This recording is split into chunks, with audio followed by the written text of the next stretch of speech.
The history of human spirituality has always been permeated by paradoxes and profound mysteries, revelations that challenge our most fundamental beliefs and shake the foundations of our understanding of the divine. In all ancient traditions, there are whispers, hidden texts, and teachings passed on only to the initiated, knowledge that suggests a reality very different from that presented by mainstream religions. These esoteric truths point to a disturbing possibility, that the entity worshipped as the supreme creator may actually be a force of limitation, a being who has usurped the divine throne. What if everything you believe about divinity is part of an elaborate cosmic deception? What if true spiritual liberation begins only when you recognize that the architect of this material world is not the supreme God of pure love and wisdom, but rather Samael, a fallen angel who rules through illusion and control? In ancient scrolls and hidden manuscripts kept for centuries in secret libraries, there is a figure whose name is rarely spoken aloud: Samael. This enigmatic being crosses mystical traditions like an unsettling shadow, occupying an ambiguous space between light and darkness. In Hebrew, his name carries disturbing meanings: Samael, God's poison, or even God's blindness. Have you noticed how both interpretations suggest a corruption of the divine essence? A toxicity emanating from the heavenly throne itself? In the oldest Kabbalistic texts, Samael appears as one of the most powerful archangels in the celestial hierarchy, but his nature is dual and complex. He is not simply an evil being as later interpretations tried to categorize him. On the contrary, his original position was elevated, close to the divine throne, as an executor of cosmic justice. Imagine the irony. The one who would later be considered the adversary was originally the administrator of divine law. How, then, could an entity so close to the primordial source turn into its opposite? Samael's transformation is closely linked to his role as bringer of death. In various Talmudic manuscripts, he is portrayed as the Prince of Death, the one who separates the soul from the body. This proximity to finitude and transformation was perhaps the catalyst for his downfall. After all, who better to understand the limits of existence than the one designated to end it? But what happens when an angelic being begins to question the designs of the creation that he himself helps to maintain? The most intriguing aspect of Samael is his designation as the accuser. In the heavenly courts described in the Hebrew texts, he acts as a kind of cosmic prosecutor, pointing out the flaws and weaknesses of creation and creatures. He is the critical eye that does not accept imperfection, that demands absolute rectitude. Wouldn't this be the behavior of what we know as the God of the Old Testament? A ruthless judge who punishes even the smallest transgression with disproportionate severity? The similarity is disturbing and makes us question: are we worshiping the accuser thinking he is the true creator? In the Gnostic traditions that flourished in the first centuries of the Christian era, Samael takes on an even more significant dimension. He is identified as the leader of the archons, entities that imprison humanity in matter. These texts, such as the Apocryphon of John, discovered among the Nag Hammadi manuscripts in Egypt, present Samael declaring, "I am God, and there is no God but me." This proclamation reveals not only arrogance, but the usurpation of an identity that does not belong to him. Can you imagine the cosmic audacity required for such an imposture? Samael's alternative name, blindness of God, reveals another crucial aspect of his nature. He represents the obscuring of the true divine light, the fog that prevents human beings from seeing beyond the material veil. This blindness is not just a condition, but a deliberate imposition, a system of control. Esoteric traditions suggest that Samael keeps humanity in a state of spiritual ignorance precisely in order to sustain the illusion of his own divine power. Isn't this the greatest deception of all? To make oneself be worshipped as the creator when, in fact, one is just a rebellious administrator? The iconography associated with Samael often shows him with wings, symbolizing his original angelic nature, but these wings are black or scorched, indicating his fall. Some depictions show him with a flaming sword, symbolic of his role as the executor of divine justice, but also as a separator, the one who divides and fragments the primordial unity. Other texts describe him riding a serpent, symbolically uniting the traditions of the fallen angel and the Edenic tempter. Who would this entity be if not the architect of the duality we experience so painfully in our material existence? In the writings of Isaac Luria, a 16th-century Kabbalistic mystic, Samael is associated with the fifth Sephira of the Tree of Life, Geburah, representing severe judgment and restriction. This position is crucial to understanding his cosmic function. He is the limiter, the imposer of boundaries, the one who defines what is permitted and what is forbidden. Isn't this the very essence of the God who imposes commandments and punishes transgressors? A being who defines sin and then condemns sinners by his own arbitrary definition? Rabbinic legends tell us that Samael was the angel who fought with Jacob, leaving him with a limp, but also giving him the name Israel. This story reveals the essential duality of his nature. He wounds, but also initiates. He limits, but also transforms. Perhaps its most profound function is that of catalyst, the one who, through friction and conflict, forces evolution. But this raises a disturbing question. Do we really need to be imprisoned in matter and suffering in order to evolve? Or is this just a jailer's justification for keeping his prisoners compliant? Understanding Samael's true identity is the first step towards unraveling the great cosmic deception that permeates our reality. Recognizing that the being worshipped as the supreme creator may actually be a usurper opens the door to an authentic spiritual quest, beyond dogma and institutionalized religions. For if the architect of this material world is indeed Samael, then where is the true God? And how can we find our way back to the primordial source of pure light, beyond the veil of illusion imposed by the fallen angel? In Gnostic cosmology, the concept of the demiurge revolutionizes our understanding of creation. Derived from the Greek demiurgos, craftsman, it refers to a secondary and imperfect creator, not the supreme God. When the Gnostic texts were discovered in Nag Hammadi in 1945, the West rediscovered a vision that had been actively suppressed for centuries. Have you ever wondered why such ideas were so systematically silenced by the dominant religious institutions? According to these traditions, the demiurge Samael is the result of a fall into the pleroma, divine fullness. A cosmic error that generated an entity separated from the true source. Valentinus, an influential Gnostic master from the 2nd century after Christ, taught that this separation is the origin of this being's fundamental ignorance. He is unaware that there is anything beyond himself. Isolated in its limited consciousness, it projects a universe in its own image. Imperfect, conflicted and marked by duality. The material creation attributed to Samael is not seen as an expression of divine love, but as a cosmic prison. Imagine a spider weaving its web not to create beauty, but to capture prey. Similarly, the material world would be an elaborate structure to capture and retain sparks of true divine light, our essential consciousnesses.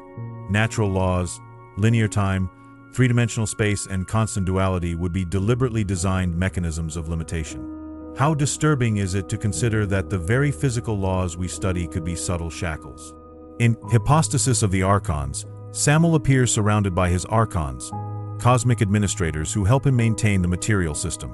Each archon presides over a planetary sphere, creating layers of reality that the soul must pass through in order to return to its origin. This hierarchy of spiritual control has disturbing parallels with our earthly social and governmental structures. Could it be a coincidence that our human systems of power replicate the archetypal model of this cosmic prison? The demiurgic doctrine offers a straightforward explanation for evil and suffering. The material world is imperfect because its creator is imperfect. Samael, in his limited consciousness, cannot create true harmony, only simulacra of order that inevitably degrade into chaos. This constant cycle of temporary order followed by deterioration is not a deviation from the plan, but an inherent characteristic of demiurgic creation. Wouldn't this better explain the entropic and conflicting nature of our reality? According to the Apocrypha of John, when the archons created Adam, they inadvertently incorporated into him a spark of the true divine light that had fallen into the material realm. This is the secret hidden within us. We are hybrids, with bodies created by the archons, but with spirits that belong to a higher reality. This fundamental duality explains our paradoxical existential condition. We feel simultaneously part of this world and foreign to it. Who hasn't experienced that inexplicable feeling of not really belonging to this reality, as if we were exiles from a forgotten homeland? The knowledge of this truth, that we are essentially divine beings imprisoned in an artificial reality, is what the Gnostics called gnosis. This is not intellectual knowledge, but a profound intuitive realization that awakens the dormant memory of our divine origin. It is precisely this awakening that the demiurge fears most of all, because an awakened humanity would immediately recognize the illegitimacy of its cosmic rule. This is why, according to these traditions, Samael works tirelessly to keep humanity in a state of saving ignorance. Distracted by material pleasures, manufactured fears and belief systems that direct worship towards himself. Demiurgic strategies to maintain control are sophisticated and multifaceted. The Gnostics identified authoritarian religions as primary instruments of this system, along with social hierarchies that promote material values, competition, and fear. Even more subtle is the manipulation of time. Keeping human beings obsessed with the past, guilt, or anxious about the future, fear, prevents full awareness in the present, the only point where true gnosis can occur. Have you ever noticed how rarely we are fully present, always dragged down by worries about what was or what will be? The view of the world as a demiurgic creation offers an alternative explanation for the sense of alienation that permeates modern human experience. Existential emptiness, the feeling of absurdity, the incessant search for meaning in an apparently indifferent universe gain new context through this interpretative lens. Are we alienated not because we are strangers in this world, but because this world has been deliberately designed to alienate us from our true nature? How would you interpret the growing collective feeling that something fundamental is wrong with the reality we experience? Liberation from this cosmic prison, according to the Gnostic traditions, would not come through worship of the demiurge, wrongly identified as the supreme god, but through inner awakening. When we recognize that the divine spark in us is of the same substance as the true transcendent God, we begin the process of return. This path is not one of external ascent, but of internal descent, a plunge into the depths of our being to rediscover our origin. And isn't this the true spiritual revolution? Abandoning the search for external salvation in order to recognize that what we are looking for already exists within us, just waiting to be rediscovered beyond the veil of demiurgic illusion? A critical analysis of the Hebrew Scriptures reveals divine characteristics that challenge the conception of a perfect deity. In Genesis, we find a God who strolls through the garden asking Adam and Eve, "Where are you?" apparently unable to locate them without direct questioning. This apparently trivial detail raises a fundamental question.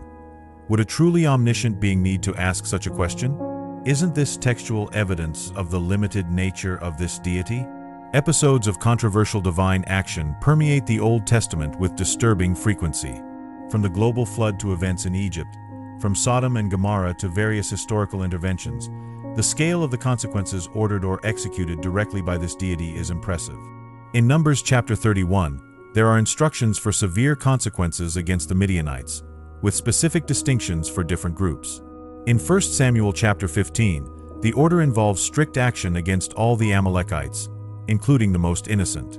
How can these narratives be reconciled with a supreme being of perfect love? Aren't these behaviors reminiscent of Samael's limited and emotional nature? The divine self-description as a jealous God, Exodus chapter 20, verse 5, appears repeatedly, establishing the basis for a relationship founded not on unconditional love, but on a contract of obedience and exclusive worship. The punishment for worshiping other deities extends to the third and fourth generation.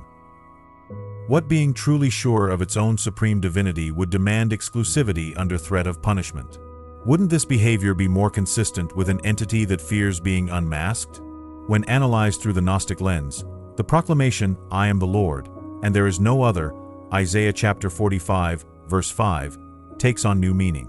According to the Apocrypha of John, this statement reveals not supremacy, but ignorance. Samael genuinely does not know about higher realities beyond himself.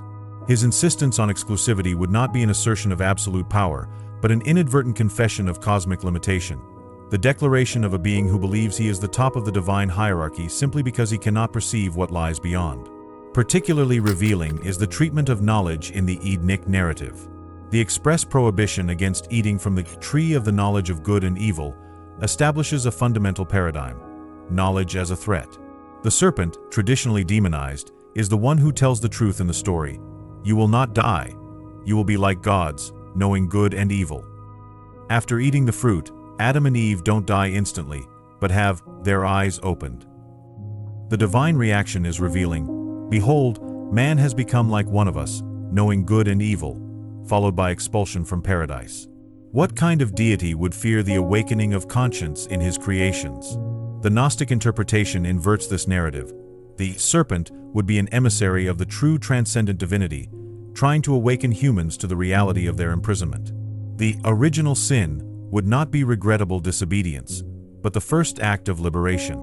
The expulsion from Eden would represent not divine punishment, but the defensive reaction of a jailer whose prisoners begin to realize the nature of their imprisonment. Wouldn't this radical reinterpretation better explain our paradoxical condition, simultaneously limited by materiality, but driven by an insatiable desire for transcendence? The 613 detailed commandments of the Mosaic Law establish a religious system based on ritual purity and strict separation. This obsessive focus on distinctions, pure/impure, permitted/prohibited, perfectly reflects the fragmenting and categorizing nature of the demiurge. Far from liberating human consciousness, such a system traps it in constant preoccupation with technical transgressions, diverting attention from true inner spiritual development. How many lives continue to be consumed by anxiety over religious rules rather than the authentic flowering of consciousness? Interestingly, the Hebrew prophets often criticize religious formalism, calling for social justice and compassion, a notable tension with the prevailing legalism. Isaiah, Amos, and Micah articulate a more universalist divine conception. This textual tension could indicate moments when the true divine light manages to penetrate through the limitations imposed by the demiurge. Isn't it significant that the most elevated and compassionate passages of the Old Testament often contradict the predominant tribal and exclusivist vision? The central promise of the Mosaic covenant, land and material prosperity as a reward for obedience, reveals another demiurgic aspect, the focus on the material world as the primary field of reward. In contrast, mystical traditions emphasize the transcendence of materiality as the path to true spiritual fulfillment. Wouldn't this fixation on the material be consistent with Samael's nature as the architect of the physical plane, whose power is limited precisely to this domain? The evolution of the divine conception over time is revealing. Gradually, concepts such as resurrection, life after death, and universalism emerge, elements that were almost absent in the older texts. Finally, Jesus presents a Father characterized by unconditional love and forgiveness, a dramatic contrast to the vengeful God of the Old Testament. This evolution could represent a gradual process of revelation of the true divine nature, previously obscured by demiurgic influence. How else can we explain such a radical transformation in the representation of divinity? This contrast culminates when Jesus declares to the religious leaders, "You are of your father the devil," John chapter 8, verse 44, and "If God were your father, you would love me," John chapter 8, verse 42. These enigmatic statements gain new depth when interpreted Gnostically. Jesus would be revealing that the God worshipped by the formalist religious leaders was not the true transcendent Father, but the demiurgic usurper. His mission was not to establish a new religion, but to awaken humanity to the truth about its divine origin and free consciences from Samael's control. Could this be the reason why Gnostic Christianity was so fiercely persecuted by the institutional church? What threat would this interpretation pose to established religious structures?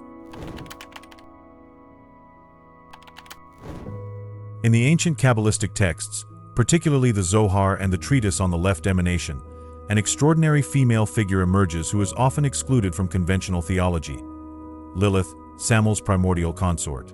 Her name derives from the Hebrew Layla, night, or the Sumerian Lil, wind/spirit, suggesting her ethereal nature. Unlike Eve, Lilith appears in esoteric traditions as a primordial being, created not from Adam's rib, but directly from the earth, as his equal. Have you considered how this alternative narrative would have transformed our understanding of femininity if it hadn't been suppressed? Lilith's rebellion is one of the oldest archetypes of resistance to patriarchy. According to the alphabet of Ben Sira, when Adam insisted that she must submit during the sexual union, Lilith refused, proclaiming, "We were created equal, and so we must remain." Faced with hierarchical imposition, she pronounced the sacred name of God and flew away from Eden. This choice for self-determination over paradisiacal comfort represents a radically different paradigm from Eve's behavior. Wasn't this suppressed narrative the first example of female emancipation in spiritual history? After leaving Eden, Lilith joined Samael, forming the dark counterpart of the primordial divine couple. In the Zohar, they are described as always united in their impurity, generating entities that populate the lower realms. This union represents the perfect harmonization of masculine and feminine energies in their nocturnal polarity, Samael as the active destructive principle, Lilith as the receptive transformer. Cosmic symmetry demands that each force has its complement. What does the fact that, even in the dark dimensions, the principle of sacred union persists reveal to us about the nature of reality? As a universal archetype, Lilith transcends the simple categorization of female demon. In Sumerian traditions, she appears as Lamashtu.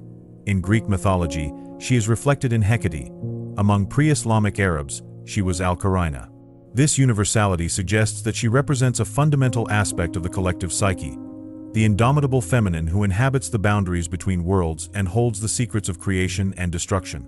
Its persistence across different cultures, despite attempts to demonize it, testifies to the impossibility of suppressing this essential psychic energy. What do patriarchal structures really fear when they demonize the archetype of the autonomous woman? As Queen of Darkness, Lilith rules the realm of psychic shadows, repressed desires, denied creative impulses, unrecognized feminine powers. In magical traditions, she is associated with the new moon, the period of complete darkness that precedes the lunar rebirth. This symbolism reveals her function as the guardian of the mysteries of the profound transformation that only takes place in total darkness, far from the watchful eye of consciousness. It is the cosmic womb where death and rebirth coexist. Esoteric traditions teach that denying Lilith does not eliminate her. It only guarantees that she will operate from the unconscious shadows, manifesting as obsessions and neuroses. Wouldn't it be wiser to consciously integrate this primordial force instead of repressing it? The systematic demonization of Lilith reflects a deep cultural fear of autonomous feminine power. In medieval rabbinical literature, she is portrayed as a nocturnal seductress, the cause of involuntary pollutions and a disruptor of homes. Amulets against Lilith were common in Jewish homes until recently. This negative characterization reveals more about patriarchal fears than about the archetype itself.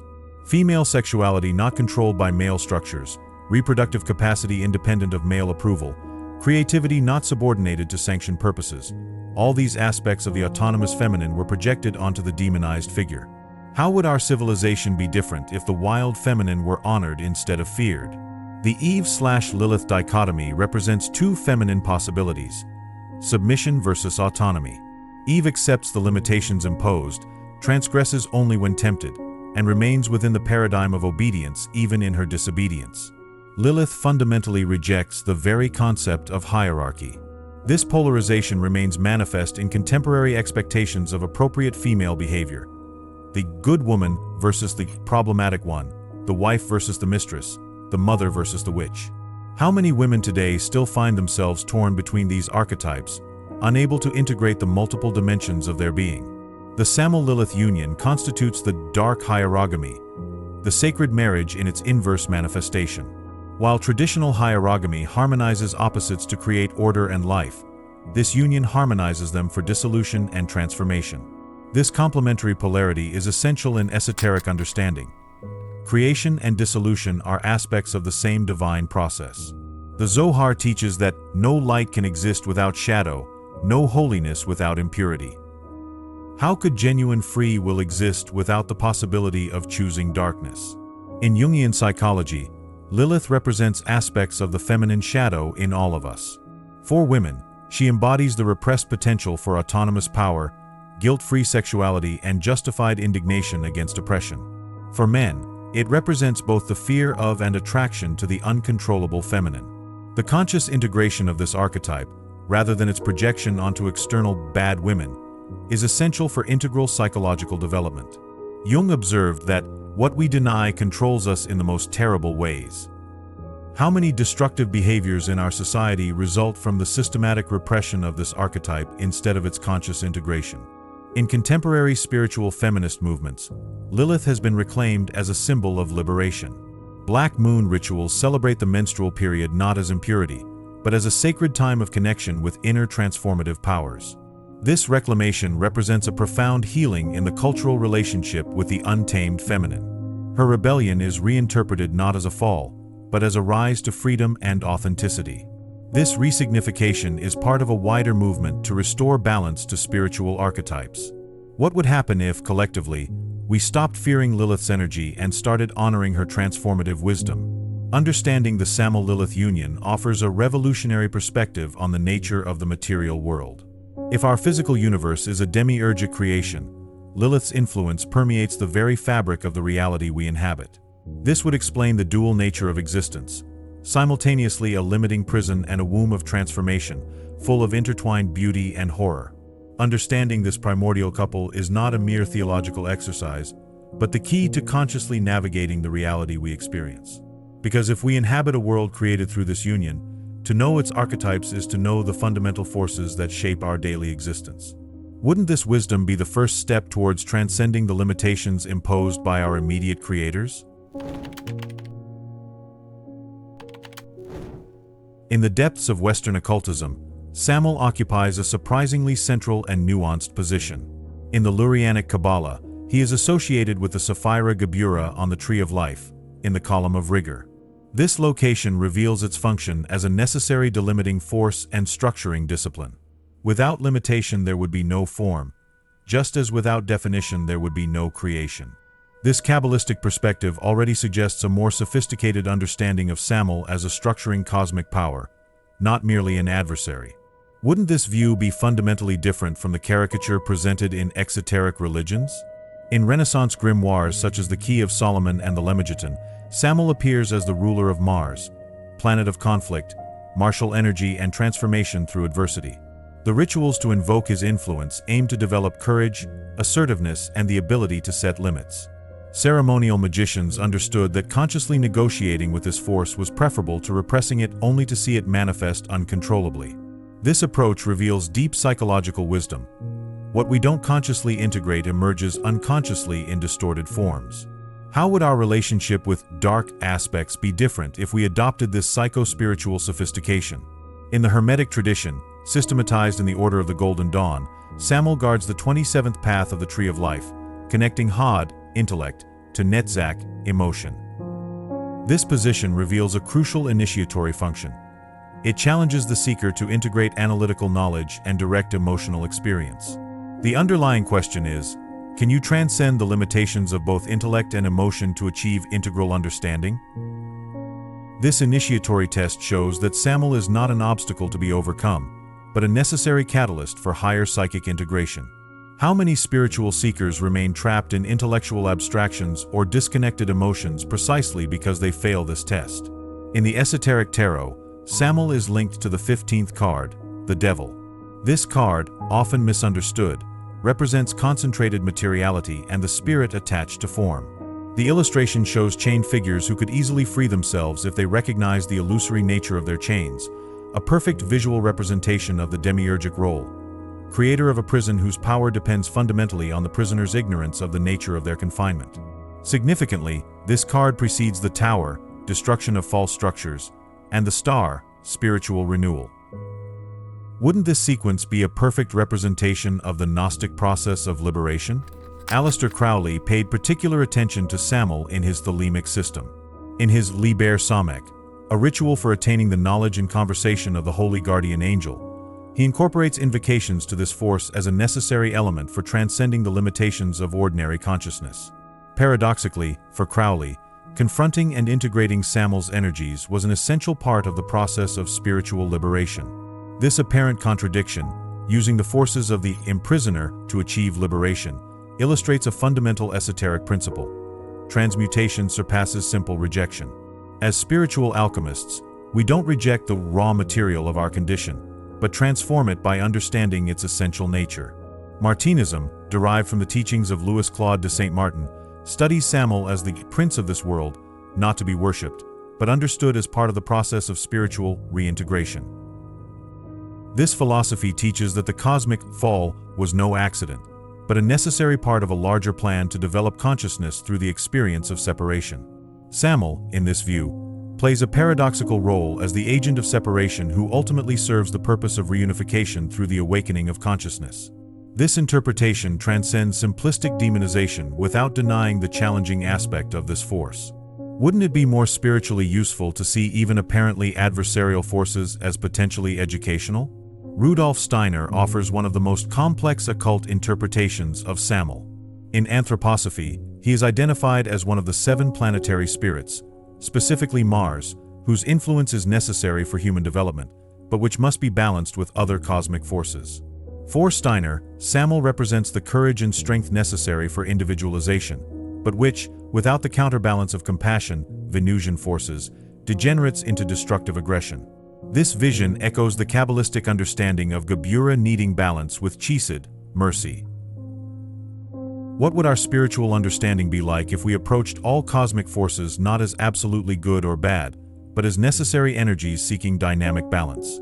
Helena Blavatsky, in Theosophy, makes veiled references to Samael as one of the builders, beings who shape the primordial substance following patterns established by higher intelligences. This hierarchical view of creation, with different orders of beings contributing on different levels, contextualizes Samael as a legitimate cosmic administrator on his own level, but problematic when confused with a supreme source. This nuance anticipates modern physics discoveries about the nested nature of reality, where different laws operate on different scales. Isn't contemporary science, with its theories about multiverses and nested dimensions, intuitively rediscovering what occultists have always known about the layered structure of reality? In contemporary chaos magic, Samael is sometimes invoked as the force of dissolution needed to break through limiting psychic patterns. Magicians like Peter Carroll argue that deliberately confronting archetypes like this, under controlled ritual conditions, allows the practitioner to free themselves from the unconscious control exerted by these forces when they remain in the psychic shadow. This approach reflects a sophisticated understanding of depth psychology. The power these archetypes exert over us diminishes when we consciously acknowledge them. This echoes the fundamental Gnostic principle. Knowing the true nature of Samael is the first step towards freeing oneself from his dominion. How much of human suffering results not from the opposing forces themselves, but from our refusal to consciously recognize and integrate them? In contemporary feminist esotericism, the Samael-Lilith relationship is re-examined as an archetype of equal partnership, in contrast to the Adam-Eva hierarchy. Writers such as Johanna Kern propose that, despite its association with dark aspects, this couple offers a model of a relationship where the masculine does not dominate the feminine, but both coexist in balanced complementarity. This reinterpretation suggests that even in the seemingly darkest aspects of the esoteric tradition, we find seeds of more evolutionary models. What could we learn about healthy relationships by studying even archetypes traditionally considered adversaries? The occult perspective on Samael radically transcends religious simplifications. He emerges not as a one-dimensional demon, but as a primordial cosmic force, necessary for structuring reality, a catalyst for spiritual development, and ultimately transformable through understanding and integration. This vision invites us to evolve beyond the infantile duality of purely benevolent deities versus purely evil adversaries, towards a mature understanding of cosmic forces as complementary expressions of divine wholeness. For the occultist, Samael is not an entity to be feared or worshipped, but a power to be studied, understood, and transmuted through the great alchemical work. Isn't this integrated understanding precisely what is lacking in our cultural approach to apparently opposing forces, both cosmic and human? The essence of the Gnostic traditions reveals a disturbing cosmic deception, our reality as a prison designed by a being who has usurped the divine title. This great deception operates on multiple levels, creating an illusory matrix so all-encompassing that most people don't even suspect its existence. Institutionalized religions, with their emphasis on external obedience and materialistic promises, would not only be part of this illusion, but its main perpetuating mechanism. Have you ever wondered why so many religions emphasize unquestioning faith over direct experience, obedience over inner discernment? According to the Gospel of Philip, the fundamental nature of this deception lies in the inversion of spiritual polarities. What is light in this world is darkness in the next, and what is darkness here is light there. The very categories through which we perceive reality would have been deliberately inverted to maintain our confusion. The values celebrated by demiurgic societies, material accumulation, competition, control, identification with temporary roles, would be precisely the shackles that keep our consciousness limited and externally focused. Isn't it significant that mystics from all traditions, those who have looked beyond official religious structures, have come to such similar conclusions about the illusion of consensual reality?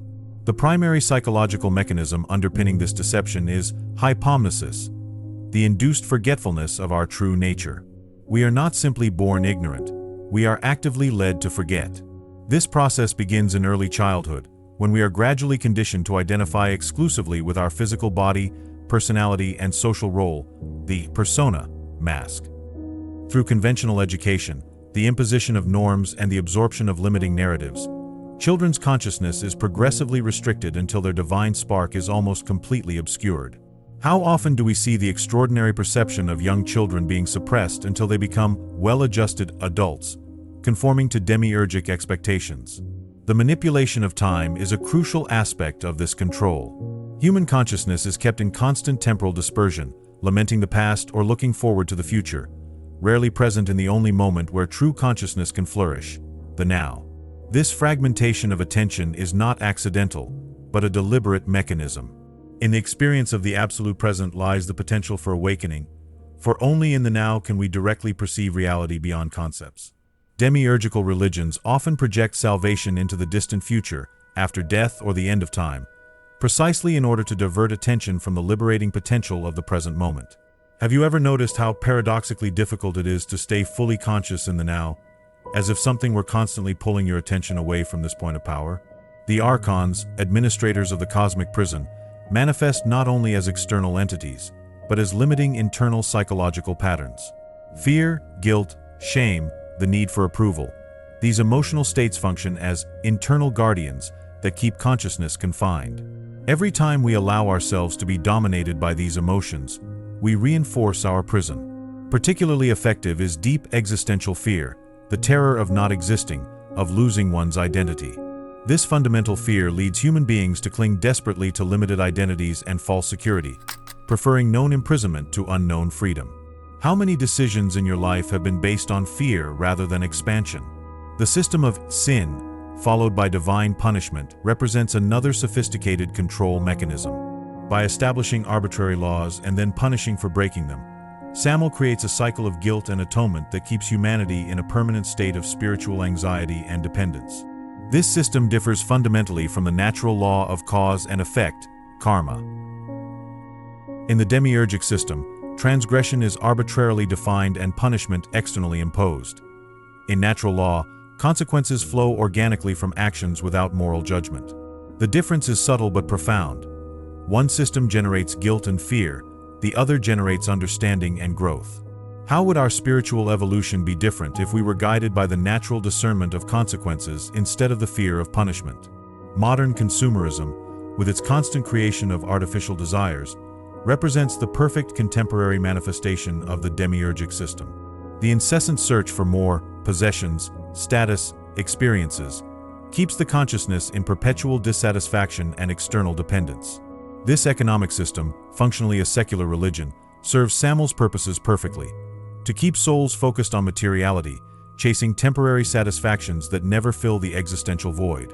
A genuine spiritual revolution would necessarily also be a revolution against consumerist materialism. How much of your vital energy is consumed in the pursuit of goals that, even when achieved, don't bring the promised fullness? The path to liberation from this deception begins with anamnesis, the remembrance of our true nature. This is not an intellectual process of acquiring information, but an intuitive awakening to the truth that has always been there, only obscured. Various contemplative practices developed over the millennia facilitate this awakening. Deep meditation, initiatory rituals, sacramental use of entheogens, contemplation of paradoxes, koans, immersion in non-ordinary states of consciousness. The common denominator in all these practices is the temporary suspension of the conditioned mind, allowing direct perception of reality unfiltered by demiurgic concepts. Have you ever experienced moments of extraordinary clarity, where for a moment everything seems to make perfect sense, only for understanding to slip away again? Genuine liberation, according to Gnostic traditions, does not come through intermediaries or external saviors, but through the awakening of the divine spark, pneuma, that resides within each human being. This spark is not just a part of us, it is our most fundamental identity, temporarily forgotten. In the Gospel of Thomas, Jesus declares, "The kingdom is not here or there. The kingdom of the Father is spread out over the earth and men do not see it." This radical statement suggests that transcendent reality is not on a distant plane, but permeates this reality, accessible when the veils of conditioned perception are removed. Liberation does not require us to go somewhere, but to awaken to what we already are. Isn't this the most radical spiritual revolution?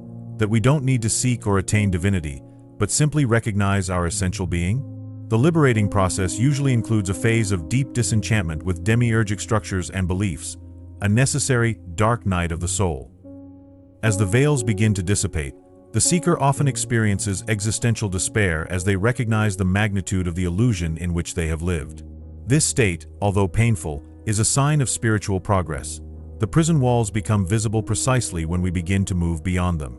Demiurgical religious systems label this phase doubt, crisis of faith, or possession, trying to scare the seeker back into the comfortable illusion. The courage to remain in this liminal space, without retreating into old certainties or prematurely clinging to new dogmas, is essential for genuine liberation. Have you ever experienced moments when all your previous beliefs seemed empty, but new understanding had not yet crystallized? The ultimate paradox of Gnostic liberation is that, once the nature of deception is understood, even the material world created by Samael can be reappropriated as a vehicle for the expression of awakened consciousness. It is not necessary to reject the world, but to recognize its true nature.